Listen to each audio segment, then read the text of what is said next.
अस्सलाम वालेकुम नाजरीन, मैं हूं एडवोकेट इजाज़ अहमद नवाब। आपको वेलकम करता हूं अपने यूट्यूब चैनल में। नाजरीन, इस व्लॉग में बात करनी है पाकिस्तान तहरीक इंसाफ ने इस बदतरीन क्रैकडाउन और जो पाबंदियां हैं, जो मीडिया पर पाबंदियां हैं, जो जलसों पर पाबंदियां हैं, जो वर्कर्स कन्वेंशन पर पाबंदियां हैं, और वो मैं बात कर रहा हूँ मानसहरा जो कन्वेंशन हुई थी उसकी बाबत, लाहौर में कन्वेंशन हुआ, ये सारी की सारी चीज़ें देखते हुए उसके बावजूद पाकिस्तान तहरीक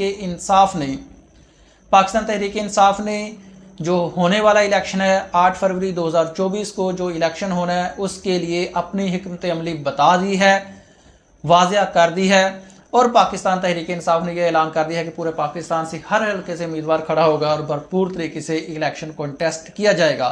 लेकिन सवाल ये पैदा होता है कि पाकिस्तान तहरीक इंसाफ का वर्कर्स कन्वेंशन हो, जलसा हो या कुछ भी हो, वो हाई कोर्ट का ऑर्डर हो या वो डीसी का ऑर्डर हो या वो कुछ भी हो, उसको रोक दिया जाता है, उसको रोक दिया जाता है। मानसहरा का जो कन्वेंशन था उसमें हमने देखा कि पुलिस वाले क्लिप्स सोशल मीडिया पर वायरल हुए कि जो पुलिस है वहाँ की वो कुर्सियाँ उठा रही है और स्टेज के जो बैनर्स फ्लैक्सेस लगी हुई है वो सारा का सारा फाड़ रहे हैं लोग। ये भी सूरत हाल सामने आई। अब इस सूरत हाल में पाकिस्तान तहरीक इंसाफ क्या हिकमत अमली दे सकती थी, और बेहतरीन हिकमत अमली दे दी गई है जो मैं आपके सामने इस वीडियो में रखता हूँ। पहले आपको बताता चलो कि पाकिस्तान तहरीक इंसाफ की हमायत में चाइना ने भी एक बहुत बड़ी स्टेटमेंट दी है। वैसे तो वो डायरेक्टली पाकिस्तान तहरीक इंसाफ के हक़ में नहीं है, लेकिन वही उनका मौक़िफ़ है जो पाकिस्तान तहरीक इंसाफ का और हर जमहूरियत पसंद इंसान का है, वो भी आपको बताते हैं। अब पाकिस्तान तहरीक इंसाफ ने जो क्रैकडाउन है वो आपके सामने है।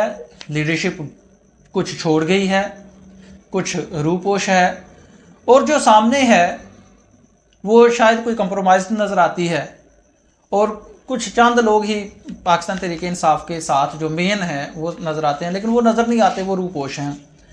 अब इस सारी सूरत हाल में पाकिस्तान तहरीक इंसाफ की कोर कमेटी ने और नईम पंजूथा एडवोकेट ने सोशल मीडिया के ज़रिए बताया कि पाकिस्तान तहरीक इंसाफ ने जो पहली हिकमत अमली बनाई है उसमें यह है कि हर हल्का के लिए कम से कम 3 मेंबर्स को सिलेक्ट किया जाएगा। हर हल्का में 3 मेंबर्स दिए जाएंगे। अगर एक गिरफ्तार हो गया तो उससे अगला आ जाएगा, जब वो गिरफ्तार अगर हो जाता है तो उसके बाद वाला आ जाएगा। और उनका कहना था कि पाकिस्तान तहरीक इंसाफ के लिए जो उम्मीदवार हैं वो लाइनों में खड़े हैं, हम जितने चाहें वो उम्मीदवार एक ही हल्का में खड़े कर सकते हैं। तो पहली हिकमत अमली ये है कि पाकिस्तान तहरीक इंसाफ अगर उनके जो उम्मीदवार हैं वो गिरफ्तार हो जाते हैं तो उसका बैकअप जो होगा वो स्टार्ट हो जाएगा। ये तो वही वो क्रिकेट वाली हिकमत अमली आ गई कि जो बैक बेंचर्स जो होते हैं वो बिठाए होते हैं, बैक पार बिठाई होती है कि अगर कोई इंजर्ड पर्सन हो जाता है, अगर कोई अनफिट हो जाता है, अगर कोई आउट ऑफ फॉर्म आ जाता है तो जो बेंच पावर जो है उनको यूज़ किया जाएगा। तो सेम हिकमत अमली अपना दी गई है पाकिस्तान तहरीक इंसाफ में। पाकिस्तान तहरीक इंसाफ ने क्रिकेट वाली हिकमत अमली भी अपना ली है। अब उसके बाद एक ये है कि हर हल्का से उम्मीदवार आएगा और भरपूर कॉन्टेस्ट इलेक्शन किया जाएगा, किसी किस्म का कोई कहीं पे भी डील नहीं दी जाएगी। शेर अफजल खान मरवत साहब ने कहा है कि जी, इमरान खान साहब ने कहा है कि जी ओवरसीज़ पाकिस्तानी जो हैं वो इलेक्शन से 1 माह पहले, ओवरसीज़ पाकिस्तानी इलेक्शन से 1 माह पहले वतन में, मुल्क में आ जाएं, पाकिस्तान में आ जाएं और खान को वोट करें, पाकिस्तान तहरीक इंसाफ को वोट करें।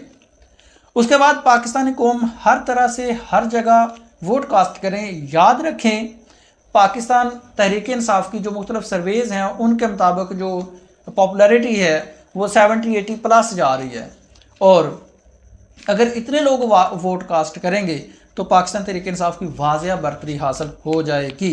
ये ज़ाहिर सी बात है, पाकिस्तान तहरीक इंसाफ को जो मुखालफ कुव्वतें हैं, जो मुखालफ पार्टीज़ हैं, वो चाहेंगी कि कम से कम सीटें मिलें, या पाकिस्तान तहरीक इंसाफ इलेक्शन में हो ही ना, या इमरान खान इलेक्शन में हो ही ना, वो तो कोशिश करेंगे। लेकिन अगर वोटर अपना मैक्सिमम कोशिश करें, 100% टर्न आउट दें, तो ये सूरत हाल कुछ और हो सकती है। एक ये भी पॉलिसी पाकिस्तान तहरीक इंसाफ की तरफ से वाज़िया हुई कि जो टिकट्स हैं वो ज़्यादातर वकला को दिए जाएंगे, जो टिकट्स हैं वो ज़्यादातर वकला को दिए जाएंगे, और उनको दिए जाएंगे जो नए चेहरे हों। वकला क्योंकि नए चेहरे होंगे, नंबर 1, और दूसरा इस वजह से कि जो वकला है मतलब जो पुराने वर्कर्स हैं पाकिस्तान पीटीआई के जो पुराने वर्कर्स हैं उनको तो 9 मई में उनका कोई ना कोई रोल बन सकता है या बना दिया जा सकता है, जो भी सूरत हाल आपके सामने चल रही है। लेकिन जो अगर वकला आते हैं, जो नए मेंबर्स आते हैं, जो नए बंदे आते हैं, तो उनको 9 मई में शामिल नहीं किया जा सकता, क्योंकि उस वक्त वो पाकिस्तान तहरीक इंसाफ का हिस्सा ही नहीं थे।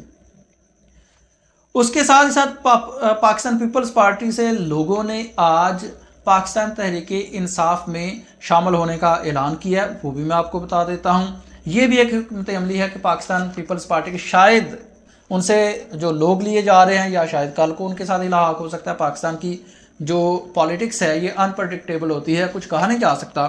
लेकिन आज पाकिस्तान पीपल्स पार्टी के लोग पाकिस्तान तहरीक इंसाफ में शामिल हुए हैं। उनके मैं आपको नाम बता देता हूँ। याद रखें कि जिनका कहा जा रहा था फरहदुल्लाह बाबर साहब, वो शामिल नहीं हुए हैं।